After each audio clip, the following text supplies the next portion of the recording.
ये इंटरव्यू सिर्फ तालीमी और मालूमाती मकसद के लिए पेश किया गया है। मीडिया स्टार वर्ल्ड किसी भी हिंसा, नफरत या तासुब की हिमायत नहीं करता।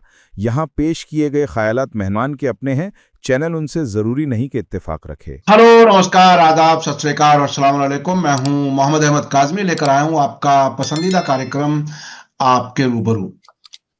आज हम एक बार फिर शमसुल इस्लाम साहब से बात कर रहे हैं और बात बहुत ही अहम है, इसलिए कि इजराइल के अंदर के हालात बहुत ही खुद इजराइल के लिए परेशान कुन हैं और वो इतने ज्यादा खराब हैं। एक तरफ तो अब से पहले खबरें आ रही थी कि बहुत बड़ी तादाद में लोग छोड़ करके चले गए, लेकिन जो मुल्क के अंदर भी बाकी हैं उनके क्या हालात हैं, उनके बारे में हम बात करेंगे। उसके अलावा जब भी हम बात करते हैं शमसुल इस्लाम साहब से, उसमें हम ये जरूर कनेक्शन देखते हैं और समझते हैं कि इजराइल के ज़ायनिस्ट और भारत के जो ज़ायनिस्ट हैं, जो आरएसएस, जो अपने आप को सबसे सुप्रीम कहते हैं, तकरीबन वही नजरिया है कि वो कहते हैं हम चूजन वन हैं, यानी ऊपर वाले के हम खास बंदे हैं। और तकरीबन इसी तरह से ये सुप्रीमेसी का जो ख्याल आरएसएस में है वो एक दूसरे से मिलते जुलते हैं और इनके काम करने के भी तरीके तकरीबन एक जैसे हैं। उस पर भी कुछ बात करेंगे। और नीतीश कुमार ने एक मुस्लिम डॉक्टर की जो लेडी, उसकी जो नकाब हटाई, वो कितनी अजीब चीज थी। उसके बाद क्या इस किस्म के वाकयात बढ़ेंगे जो रास्ते में चलते जाते हमने अब से पहले लिंचिंग के वाकयात देखे थे, क्या ऐसे वाकयात इसके बाद होंगे जब सरकार का इतना बड़ा ओहदे पर बैठने वाला आदमी ऐसा कर सकता है तो और कोई क्यों नहीं कर सकता, ये सब हम समझेंगे। शमसुल इस्लाम साहब, वेलकम है आपका। मीडिया स्टार वर्ल्ड को आप वक्त दे देते हैं, उसके लिए मैं आपका शुक्रिया अदा करता हूं मीडिया स्टार वर्ल्ड के देखने वालों की तरफ से। और हम ये समझना चाहते हैं आपसे, सबसे पहले हम ये समझना चाहते हैं कि इजराइल के अंदर की क्या खास ऐसी वो खबरें हैं जो हमारे दर्शकों को बताना बहुत जरूरी है। जी काजी साहब, बहुत शुक्रिया एक बार फिर मौका देने के लिए। वक्त हमारे पास कम है, इसलिए हम जल्दी जल्दी बात करेंगे। देखिए, एक तो बदकिस्मती है कि हमारे देश के अंदर, हिंदुस्तान के अंदर, भारत के अंदर जो मीडिया है वो तो दलाली की हदें पार कर चुका है। मतलब उनको दलाल कहना भी उनको दलालों की बेइज्जती है ना। वो एक नाम उनके लिए लिया जा सकता है भड़वा, लेकिन भड़वे की भी कोई इज्जत कुछ रीढ़ की हड्डी होती है। ये भड़वों से भी गए गुजरे हैं। तो ये मतलब इजराइल के बारे में चंगा है जो चल रहा है। दुनिया जो इजराइल को सपोर्ट भी कर रही है, जो मीडिया, यूरोप का मीडिया, अमेरिका का मीडिया, ऑस्ट्रेलिया का मीडिया, न्यूजीलैंड का मीडिया, कनाडा का जो अंग्रेजी मीडिया है, वो भी बहुत बहुत बहुत सीरियस सवाल उठा रहे हैं। और एक टर्म आ गई है, इजराइल इज इम्प्लोडिंग, इजराइल फटने वाला है। और ये सिर्फ इसीलिए नहीं कहा जा रहा है कि वो गाजा का कोई नतीजा नहीं निकाल पाया, और यानी वो जो था कि हम 24 घंटे के अंदर सब खत्म कर देंगे। हुआ ये है कि जो इनह्यूमैनिटी, जो मतलब उसको वहशीपन कहना भी उन्होंने जो फिलिस्तीनियों के साथ किया है, वो असल में ऐसा तो होता नहीं है कि आप बस वो जो आप करते हैं इस तरह का रवैया और ये जो पूरा टेरराइज करना, मारना, लिंच करना, रेप करना, तो फिलिस्तीनी तो अब दिखते नहीं है। अब तो इजरायली ही हैं। वो फिलिस्तीनी जो काम करते थे वो गायब हो गए हैं। बाकी सबको आपने मारपीट के इधर उधर कर दिया है और आप किसी की भी जगह पर कब्जा कर लेते हैं। तो फिलिस्तीनियों को लूटने की, उनकी औरतों को उनकी फैमिलीज को लिंच करने की, उनकी रेप करने की एक लिमिट है। तो वो क्या हो रहा है, अब इसराइली उसका निशाना बन रहा है। इजराइल पूरा का पूरा लगभग 2 हिस्सों में बटा हुआ है, गरीब इजराइली, गरीब यहूदी और अमीर यहूदी। अमीर यहूदी मैंने आपको पिछली बार बताया था कि जो ग्रीक वाले जो है वो सारे अपना जा रहे हैं, वो अपना वहां के पुराने पासपोर्ट जो उन्होंने आगे जमा करा दिए थे वो लेके वापस जा रहे हैं। तो इतना जुर्म बढ़ गया है टीचर जो है वो स्कूल नहीं आ रहे हैं क्योंकि उनको अपने बच्चों की सुरक्षा, अपनी फैमिली के बच्चों की सुरक्षा की दिक्कत। अस्पताल में डॉक्टर्स नहीं है क्योंकि डॉक्टर जानते नहीं है कि किस वक्त क्या हो सकता है। कौन सा यहूदी गैंग, कौन सा ये एंटी सोशल एलिमेंट्स का जो गैंग है यहूदियों का, जो जिसको आदत पड़ी है फिलिस्तीनियों को माल खाने की, उनको मारने की, उनके जगह पर कब्जा करने की, तो उसका निशाना वो बन जाएंगे, मार दिए जाएंगे, उसका पर्स छीन लेंगे, उसका मोबाइल छीन लेंगे। ये सारी चीजें हो रही हैं। और उसके बाद जो एक बहुत सनसनीखेज मामला सामने आया है काजमी जी, वो ये है कि इनका ऐसा माना जाता है कि वो इजराइल के जो पायलट है वो दुनिया में बहुत जबरदस्त होते हैं। तो इन्होंने क्या किया था, इनकी जो सबसे पायलटों की जो सबसे क्रीम है उसका एक ट्रेनिंग कराया कि उन्होंने कुछ महीने जो है ट्रेनिंग करने के बाद उन्होंने बिल्कुल जैसे कि हमास ने उनको बंदी बना लिया, इस तरह के हालात में रहना होगा जी।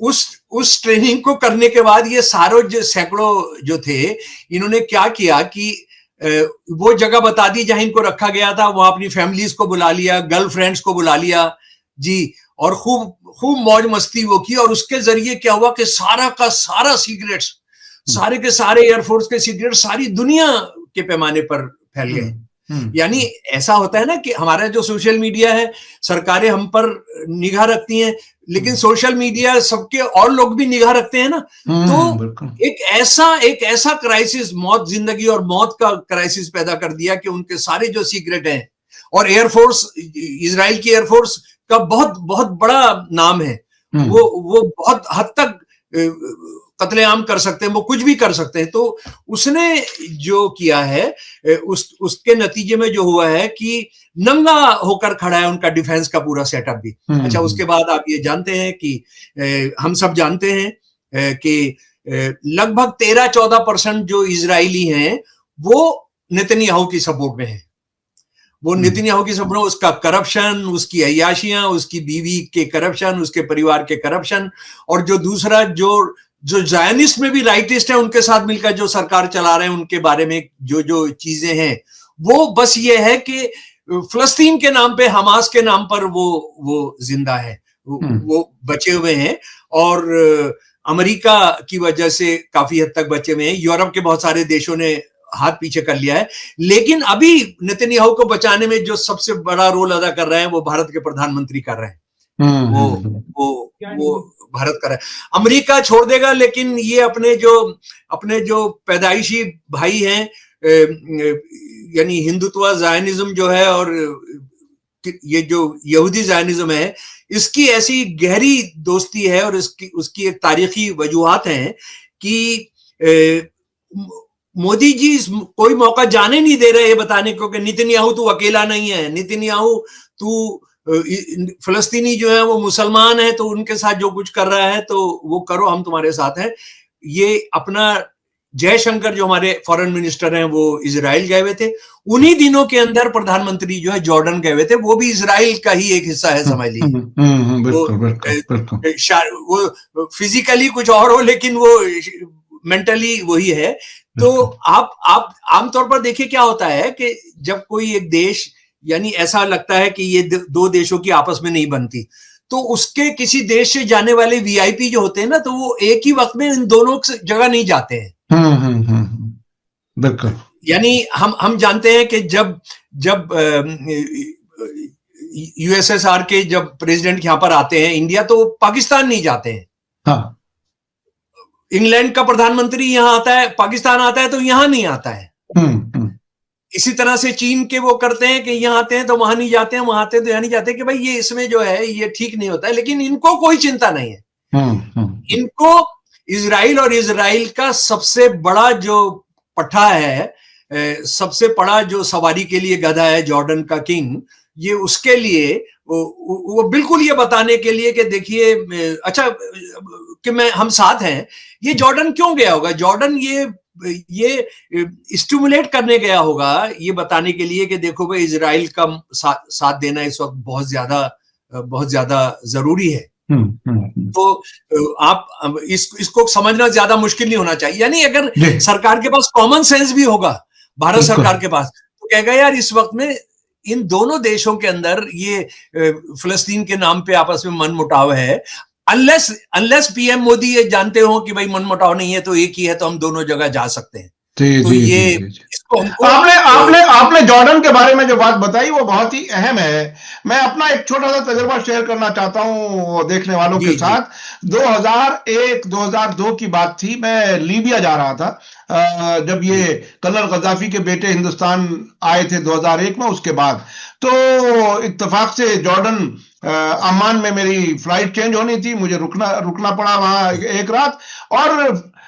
होटल से जो टूर ऑपरेटर होते हैं वो मस्जिद अल अक्सा के लिए लोगों को भेजते थे। तो मैंने उनसे बात की, बैठा हुआ था होटल में, मैंने पूछा बॉर्डर आपका कितनी दूर है? तो उसने कहा 30-35 मिनट में पहुंच जाते हैं। फिर मैंने जब सवाल किया कि क्या आप इसको फिलिस्तीनी बॉर्डर कहते हैं या इजरायली बॉर्डर कहते हैं, तो वो एकदम झटका लगा उसको, और उसने फौरन संभल के कहा कि no it is our border.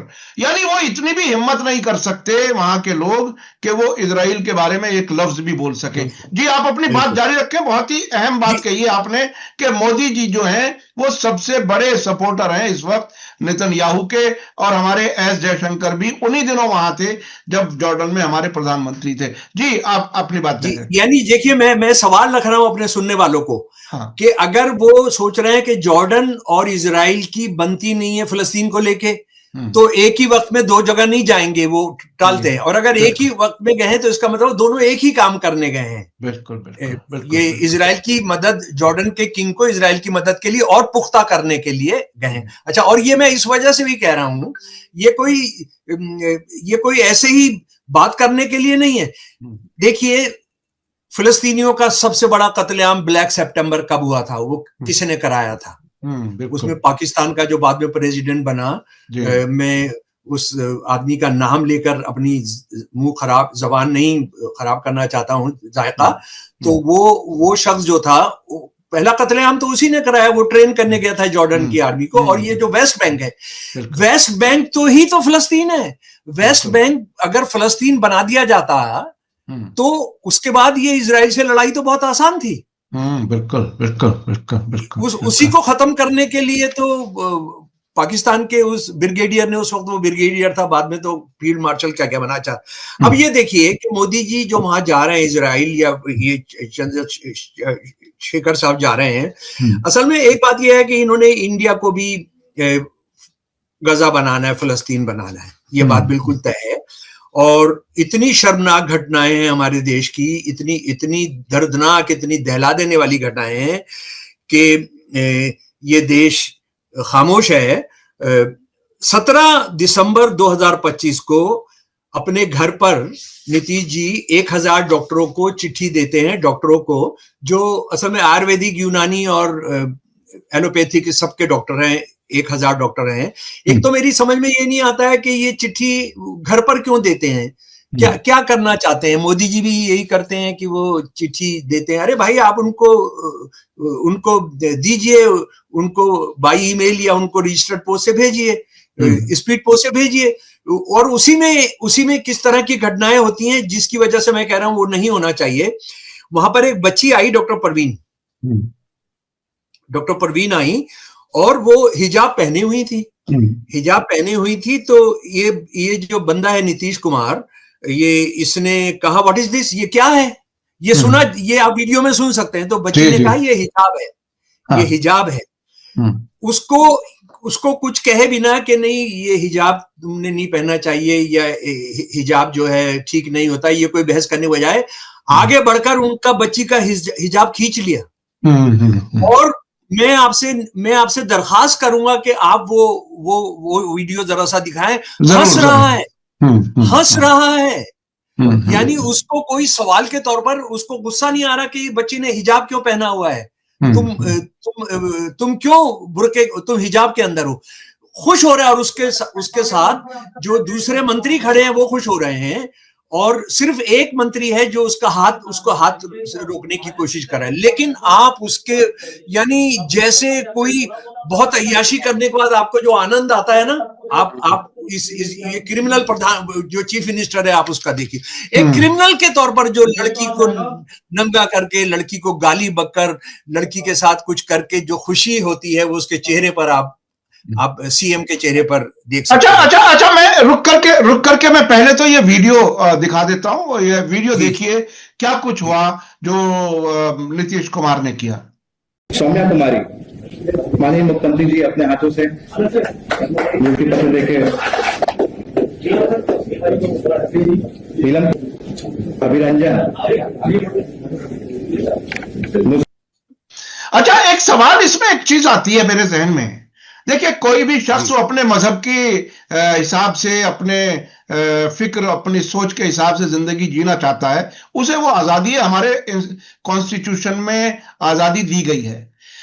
क्या आप थोड़ा सा मुझे बता सकते हैं, मिसाल के तौर पर, मैं एक मिसाल दे रहा हूं, सिचुएशन तो कभी भी कुछ भी हो सकती है ना, क्या ये लड़की या ये औरत जिसका हिजाब खींचा गया, अगर वो फौरन रिएक्ट करके चीफ मिनिस्टर का हाथ पकड़ लेती या कोई जवाबी कार्रवाई कर देती, तो कानून क्या कहता?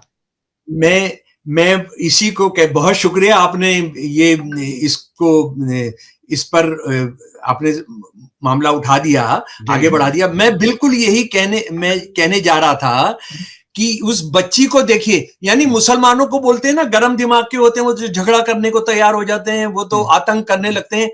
इस बच्ची ने नहीं किया। ये बच्ची, इसके चेहरे पर आप दुख देख सकते हैं, वो चुप हो गई और तमाचा मारना चाहिए था। सोशल मीडिया पर तमाम हिंदू कह रहे हैं कि उसने उसकी पकड़कर धोती या जो भी था वो पकड़कर वो खींच देनी चाहिए थी। और यही सवाल मैंने, जब खान बच्ची थी कर्नाटका के अंदर, जब विश्व हिंदू परिषद के गुंडों ने और बजरंग दल के गुंडों ने जब उस बच्ची को घेरा था, खान को, और कहा जय श्री राम बोल, जय श्री राम बोल, तो वो बच्ची, उस बच्ची ने अल्लाह अकबर कहकर, अगर वो बच्ची उस दिन इनकलाब जिंदाबाद या अंबेडकर जिंदाबाद कह देती तो लड़ाई का रूप बदल जाता। हमारे मुसलमान जो बच्चे बच्चियां हैं, उनको इतना डरा दिया गया है, वो इतने अपने आप को ये समझने लगे हैं कि हम क्या करें क्या नहीं करें। नहीं तो वो बच्ची अगर एक स्वस्थ समाज में रह रही होती, एक सेकुलर इंडिया में रह रही होती, तो तमाचा मारती, वो तमाचा मारती और भारत के संविधान की धाराएं। मैं तो शमसुल इस्लाम साहब, मैं तो अक्सर इस बात को कहता हूं, एक जमाना था जब कांग्रेस वगैरह की सरकारें होती थी, तब मुसलमानों के बारे में एक बात अक्सर कही जाती थी कि मुसलमान रिएक्शनरी है, कोई एक्शन होता है उस पर रिएक्ट करते हैं। अब तो मुसलमान रिएक्शन भी नहीं दे रहा, और कमाल है, मैं सलाम करता हूं। मतलब बहुत अच्छा है, हाँ, बहुत अच्छा है। देखिए ये हिंदू मुसलमान बनाएंगे, ये नीतीश साहब जो हैं आरएसएस के आदमी हैं, ये सिविल वॉर कराना चाहते हैं। मैं कई बार बता चुका हूं, आरएसएस का बहुत पुराना सिविल वॉर का सपना है, लेकिन ये डॉक्टर परवीन की मदद में जो हिंदू जिस तरह से लिख रहे हैं, आए हैं, बोल रहे हैं, औरतों के संगठन जो कर रहे हैं, हमने आरएसएस का जो हिंदू मुसलमानों के सिविल वॉर का सपना है, जिससे सारे मसलों पर पर्दा पड़ जाएगा, वो नहीं होने देना है। लेकिन जो भी मुस्लिम कम्युनिटी के जो भी सोचने समझने वाले लोग हैं, मैं इन मुल्लाओं की बात नहीं कर रहा हूं, वो जिन्होंने सिर्फ कुरान रटवाना है। मैं जो मुसलमानों के अंदर जो सोशियोलॉजिस्ट हैं, जो समझदार लोग हैं, जो साइकोलॉजिस्ट हैं, उन्होंने बच्चों को इस स्थिति के अंदर कि आपने रिएक्शन में वायलेंस नहीं करना है, लेकिन आपने उस दिन सुनाना चाहिए था भारत का संविधान। आपने बताना चाहिए था। ये आज जो मैं आज करूंगा और लास्ट में बात करूंगा, ये काकोरी के शहीद, ये काकोरी के शहीदों की 98वीं शहादत दिवस है, जिस मौके पर ये किया गया। हम इस पर आखिर में बात करेंगे। उनका याद कराना चाहिए था। अशफाकुल्लाह, राम प्रसाद बिस्मिल, राजेंद्र लहरी, रोशन सिंह, किस तरह से एक साथ जान दी है उन्होंने। तो अच्छा, उसके बाद इससे भी शर्मनाक बात की है, एक यूपी का एक संजय निषाद एक मंत्री है, उसने क्या कहा है, क्या सुन सकता है कोई, क्या बर्दाश्त कर सकता है? केवल बुर्का खींचना ही तो पे इतना हल्ला हो रहा है, कहीं यहां वहां उंगली लगा देते तो क्या होता? बताइए, इससे घटिया हरकत क्या हो सकती है? काज़मी जी, इस देश का प्रधानमंत्री गया हुआ है जॉर्डन। जी। जॉर्डन के लोगों ने उसको घेर कर माफी मंगवानी चाहिए थी, वहां की सिविल सोसाइटी ने, वहां के अखबारों ने, कि प्रधानमंत्री जवाब दे, तू जवाब दे। लेकिन कुछ नहीं हुआ। इसका मतलब है कि जॉर्डन का समाज कितना मरा हुआ समाज है, कितना दलाल समाज है, कितना और खराब। आज जब हमारी आपकी बात हो रही है, आज मोदी जी जो हैं वो ओमान में है, मस्कत में है। जी ओमान में, जी ओमान में है। और जी ओमान। और ये सारी वो कोई हुकूमतें पूछ रहा हैं। होगा सवाल, जी हिंदुस्तानी मुसलमानों ने तो अपनी बच्ची की इतनी सरेआम बेइज्जती होने के बावजूद वो चुप रहे। जी बिल्कुल वो कई वजूहात हो सकते हैं, हालांकि उसको उस पर रिएक्शन नहीं करना वो बहुत सही है, लेकिन इसको बर्दाश्त करना भी, इसका रास्ता निकालना पड़ेगा, क्या करेंगे। अच्छा, उसके बाद ये जो हिजाब की बात है, देखिए आरएसएस वाले क्या कर रहे हैं, नीतीश क्या कर रहे हैं, मुसलमानों के अंदर ये हिजाब को लेकर एक बड़ी बहस है, बड़ी पुरानी बहस है कि बुर्का और हिजाब जो है क्या इस्लामी है या इस्लाम का कोई बुनियादी हिस्सा है या नहीं है, वो पर एक बहस है। लेकिन बहुत सारी औरतें हैं मुसलमान, दूसरी तंजीमें हैं मुसलमानों की, जो ये कहती हैं कि इस तरह से हिजाब का जो है वो कोई जरूरी नहीं है। वो ये जो बंदा है, ये नीतीश और आरएसएस वाले, ये उस लड़ाई को कमजोर कर दे रहे हैं। यानी ये मुसलमानों को एक ऐसा भावनात्मक इमोशनल इशू दे रहे हैं कि हमने हिजाब की डिफेंस में खड़ा होना पड़ेगा। ये देखिए जानबूझकर कर रहे हैं कि मुसलमानों में जो रूढ़िवादी, जो कंजर्वेटिव जो एलिमेंट है वो हावी रहे, उससे आरएसएस को बहुत फायदा होगा। अच्छा, अगली बात मैं जो बताना चाहता हूं, सुनने वालों दोस्तों मेरी बात सुनिए। ये जो हरियाणा है, हरियाणा जहां आरएसएस बीजेपी की सरकार है, यहां पर महिला विभाग की एक पत्रिका है, उसका नाम है घूंघट। वो मैं आपको भेजूंगा, वो उसका कवर आप चला दीजिएगा। इस घूंघट पत्रिका, ये जो पिछले जो अंक था, जब खट्टर जब यहाँ का चीफ मिनिस्टर, अभी उसको गायब कर दिया गया है, उसके जो लिखा हुआ है जरा सा उसको सुन लीजिए सर। घूंघट की आन बान, महारा हरियाणा की पहचान, ये लिखा हुआ है। एक हिंदू औरत है, घूंघट पूरा, वो हिजाब से भी बड़ा होता है। वो हिजाब से भी बड़ा होता है। हिजाब में तो आंखें खुली रहती हैं, वो तो पूरा सामने रहता है। वो फोटो आपने लगाना है, मैं आपको दूंगा। बिल्कुल। अच्छा, लेकिन मैं आरएसएस और हिंदुत्ववादी और ब्राह्मणिकल जो पूरी पॉलिटिक्स है औरतों के बारे में, उसको जानता हूं। मैं ये कहना चाहता हूं, मैं इस बच्ची को, डॉक्टर परवीन को बताना चाहता हूं कि इसको व्यक्तिगत मत लेना। ये है ही द्रौपदी के चीर हरण करने वालों की औलादें। द्रौपदी तो मुसलमान नहीं थी। जी द्रौपदी का चीर हरण, द्रौपदी के कपड़े उतारने वालों की संतानें हैं ये। हमें ऐसा लगता था नीतीश उनकी संतानों में से नहीं है, लेकिन नीतीश ने ये करके बताया है 17 दिसंबर को कि वो भी कौरव जिन्होंने चीर हरण किया था द्रौपदी का, अपनी भाभी का, ये उसकी संतान है, ये उसकी संतान है, इसके अलावा कुछ भी नहीं है। अच्छा, और आप जरा सब सोचिए जो मैंने पहले अर्ज किया था, यानी महिलाओं को अपमानित करना इनके डीएनए में है। 26 नवंबर 1949 को भारत की संविधान सभा ने संविधान पास किया। 4 दिन के बाद आरएसएस ने एडिटोरियल लिखा, हमको मनुस्मृति चाहिए। मनुस्मृति का चैप्टर 8, चैप्टर 9 औरतों के बारे में, हिंदू औरतों के बारे में, मुसलमान औरतों, ईसाई औरतों के बारे में नहीं, कि इनको हर वक्त इनको गुलाम रखना चाहिए। वो कभी भी आजाद होने के लायक नहीं है। मैं बहुत बार बात कर चुका हूं, गीता प्रेस जिसको इन्होंने अवार्ड दिया है मोदी जी ने, उसमें 30 किताबें हैं जिसके अंदर यह है कि वो उसमें चैप्टर्स हैं कि इनको आजादी औरत को दी ही नहीं जा सकती है। सती होना हिंदू धर्म की रीढ़ है। उसके अलावा अगर पति पीटता है तो पिछले जन्मों के कर्म जो हैं, खराब कर्म जो है, गुनाह जो है, वो धुल जा रहे हैं। ये सारी बातें करते हैं। तो हमने असल में ये जो बच्ची शिकार हुई है, ये हिंदुत्व जायनिज्म का शिकार हुई है और लंबी लड़ाई है। अच्छा, उसके बाद काकोरी मार्टायर्स कौन थे? काकोरी मार्टायर्स, और मैं कहता हूं कल आप सब लोग इन शहीदों को याद करें। ये 30 के करीब थे जिन पर मुकदमा चलाया गया था, लेकिन 25 में ये वाकया हुआ था। 25 ही है जब आरएसएस बनी थी, और 25 में देखिए आरएसएस इसीलिए बनी थी क्योंकि मुसलमान हिंदू सब मिलकर अंग्रेजों के अलावा लड़ाई लड़ रहे थे, उससे ध्यान बंटवाने के लिए। 17 दिसंबर 1927 को गोंडा जेल में राजेंद्र लहरी साहब को शहीद किया गया। अशफाकुल्ला खान 19 दिसंबर फैजाबाद जेल के अंदर शहीद किया गया। राम प्रसाद बिस्मिल जो इनके बहुत करीबी दोस्त थे, उनको 19 दिसंबर गोरखपुर जेल में शहीद किया गया। ठाकुर रोशन सिंह को 19 दिसंबर इलाहाबाद जेल के अंदर शहीद किया गया। और ये क्या दोस्ती थी, किस लिए इन्होंने किया था? ये पैसा लूटकर एक छापा खाना बनाना चाहते थे। ये बहुत गलत इनके बारे में फैलाया गया है कि ये हथियार खरीदना चाहते थे। अशफाकुल्लाह साहब ने कहा है कि हम एक छापा खाना बनाना चाहते थे, जो उन्होंने 8,000 रुपए लूटे थे।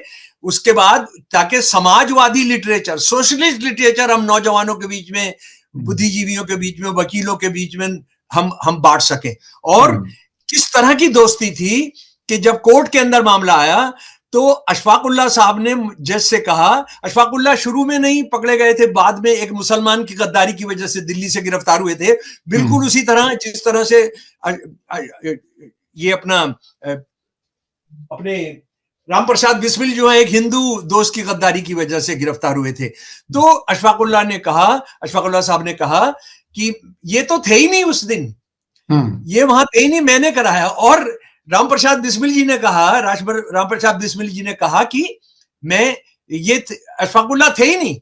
और अपनी मौत से एक दिन पहले जो खत लिखा, क्योंकि हमारे पास वक्त नहीं है, अगर अलग से होते तो हम करते, उस खत की जो अशफाकुल्लाह की आखिरी लाइनें हैं, ये झगड़े और बखेड़े मिटाकर आपस में मिल जाओ, अबस तफरीक है तुम में ये हिंदू और मुसलमान की, बेकार की बंटवारा है। और 16 दिसंबर को 3 दिन पहले जो चिट्ठी लिखी राम प्रसाद बिस्मिल जी ने, आज 16 दिसंबर को निम्नलिखित पंक्तियों का उल्लेख कर रहा हूं, जबकि 19 दिसंबर सोमवार को 6 बजे प्रातःकाल इस शरीर को फांसी पर लटका देने की तिथि निश्चित हो चुकी है। वो क्या कह रहे हैं?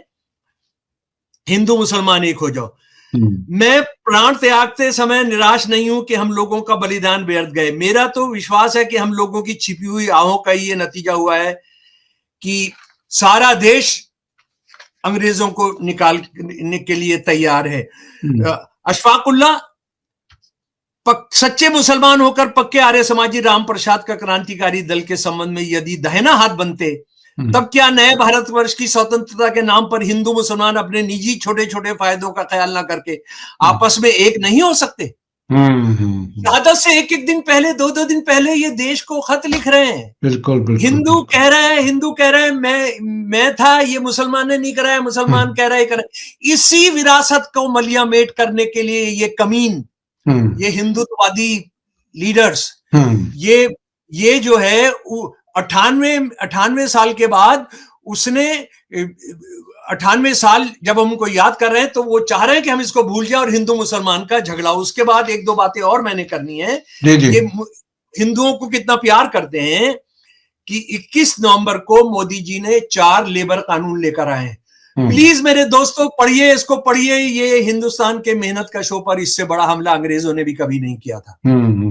ये चार कानून क्या है? ये 4 कानून है कि 8 घंटे की नौकरी 12 घंटे की हो गई, कोई परमानेंट नौकरी नहीं होगी जी, कोई यूनियन बनाने का अधिकार नहीं होगा। और इसके 4 दिन के बाद उन्होंने 25 तारीख को नवंबर में वो धार्मिक झंडा फहराया, यानी राम जी का नाम ले लो। और ये जो 4 लेबर कोड हैं, मुसलमान तो बहुत कम कारखानों में काम करते हैं, मुसलमान तो बहुत कम फैक्ट्रीज में काम करते हैं, मुसलमान अपना हाथ से काम करते हैं, छोटा मोटा धंधा करते हैं। ये हिंदुओं पर हमला है।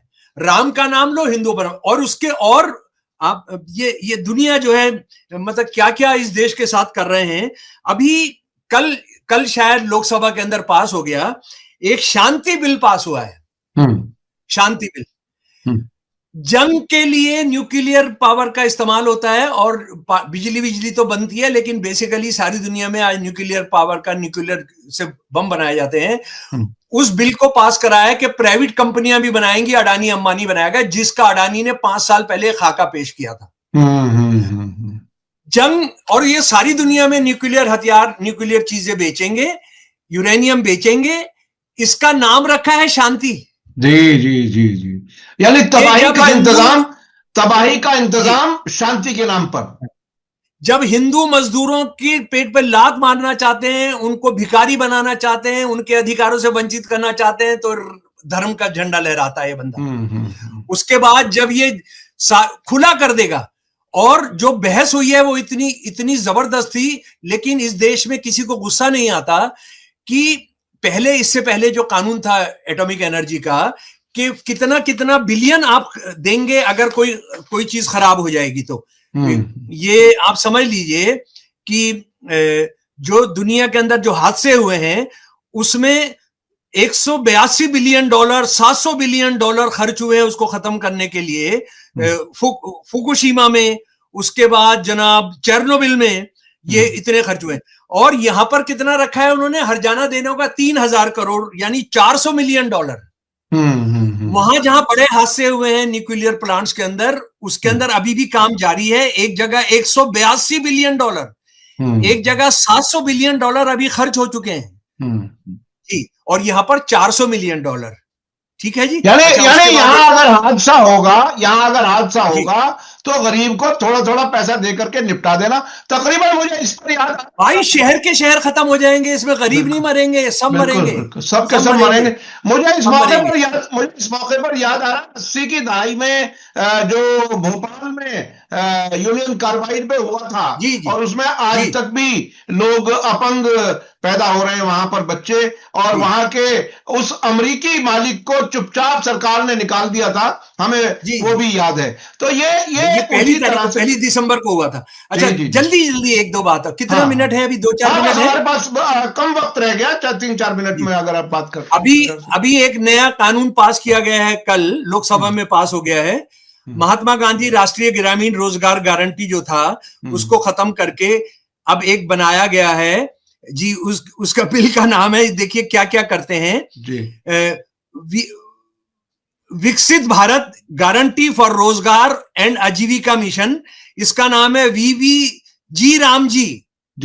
हाँ, मतलब उसका ब्रीफ जो है वो जी राम जी निकले जबान से, जी राम जी निकले। हाँ, और उसमें क्या किया गया है कि जो सारी कमिटमेंट थी पैसा देने की, सब खत्म कर दिया। इसका असर किस पर पड़ेगा? मुसलमानों पर, ईसाइयों पर।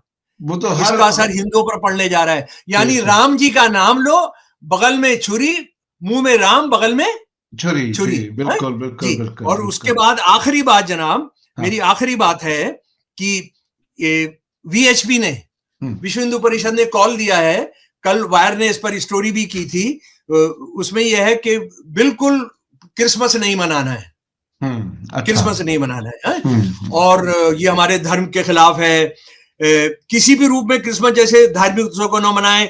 जो क्रिसमस का सामान बेच रहे हैं वहां से हिंदू दुकानदार से भी न खरीदें। अब जरा सोचिए, दुनिया का सबसे बड़ा मंदिर शिकागो में है, दुनिया का एक बहुत बड़ा मंदिर ओमान में है जहां मोदी जी अब गए हुए। बिल्कुल। ये इसका मतलब है वीएचपी ये चाह रहा है कि वहां पे जो ईसाई हैं, वो ये कॉल दे कि वहां पर दिवाली नहीं मनाई जाएगी। यानी हर जगह बेचैनी पैदा करनी है, हर जगह टकराव पैदा करना है। ये हिंदुत्ववादी क्रिमिनल सारी दुनिया के अंदर जो करने जा रहे हैं, उसका यानी जो हिंदू हैं उनके पीटने का इंतजाम ये कर रहे हैं। भाई आप क्या सोचते हैं वो चुप होकर देखेंगे? उनको नहीं पता होगा कि क्रिसमस पर ये क्या करने जा रहा है, और ये खुलेआम हो रहा है। बिल्कुल। कोई होम मिनिस्टर नहीं कह रहा है कि ये गलत है, और जहां पे आरएसएस का हेडक्वार्टर है वहां से ये चिट्ठी इशू की गई है। बिल्कुल। ये सारी चीजें जो हैं, मतलब ये देश को कहां लेकर जाएंगे। और नीतीश हो, चाहे ये वीएचपी हो, चाहे मोदी का सपोर्ट हो नेतन्याहू को, ये इस देश का विनाश चाहते हैं। मेरे प्यारे दोस्तों, क्या हम इसको होने देंगे? मेरी प्यारी बच्ची डॉक्टर परवीन, क्या आप इसको होने देंगी? बिल्कुल नहीं। लेकिन परवीन, अगली बार कभी इस तरह का हो तो एक तमाचा लगाना, तमाचा लगाना जबरदस्त। और तमाचा लगाने से पहले उसका चश्मा भी उतार लेना, क्योंकि हम नहीं चाहते हैं कि चश्मा उसकी आंख में टूट कर चला जाए। चश्मा उतार कर और एक दूसरे हाथ से तमाचा लगाना। बहरहाल उनकी एक तरह से इज्जत पर हाथ डाला, ये इज्जत पे और उसके उसने नौकरी को लात मार दी है, उसने नौकरी को लात मार दी है बच्ची ने। आप जरा देखिए, जरा ये बड़ी बात है, ये देखिए दुनिया भर में अंधेरा कहीं वो जो नजर आता है, लेकिन उसी में से उजाले की भी रोशनी भी नजर आती है। हमें पॉजिटिव रह करके हालात को सही से हैंडल करके आगे बढ़ने की जरूरत है। और ये दो लाइनें जी 2 लाइनें मुझे करनी है। जी जी जी। सत्ता में बैठे हैं देखो लोगों के हत्यारे, हाथ रंगे हैं इनके खून में सारे। सत्ता में बैठे हैं देखो लोगों के हत्यारे, हाथ रंगे हैं इनके खून में सारे।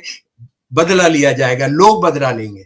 बेशक बेशक, बहुत बहुत शुक्रिया शमसुल इस्लाम साहब, आपने सारे इंफॉर्मेशन पूरी सबूतों के साथ, वाकयात के साथ और हकीकतें जो आपने बताई हैं वो बहुत ही अहम है। मैं अपने दर्शकों से कहूंगा कि आज का वीडियो आपको कैसा लगा कमेंट्स में जरूर लिखें और ज्यादा से ज्यादा लोगों तक शेयर करें। इसी के साथ मुझे दीजिए इजाजत। धन्यवाद, शुक्रिया, जय भारत, जय हिंद। हमारे चैनल मीडिया स्टार वर्ल्ड को सब्सक्राइब कीजिए और बेल आइकॉन दबाइए ताकि हमारी हर नई वीडियो का नोटिफिकेशन आपको सीधे मिलता रहे। अगर आपको हमारी खबरें पसंद आती हैं तो उन्हें अपने व्हाट्सएप, इंस्टाग्राम, फेसबुक और ट्विटर अकाउंट्स पर शेयर करना ना भूलिए ताकि और लोग भी हकीकत से वाकिफ हो सकें।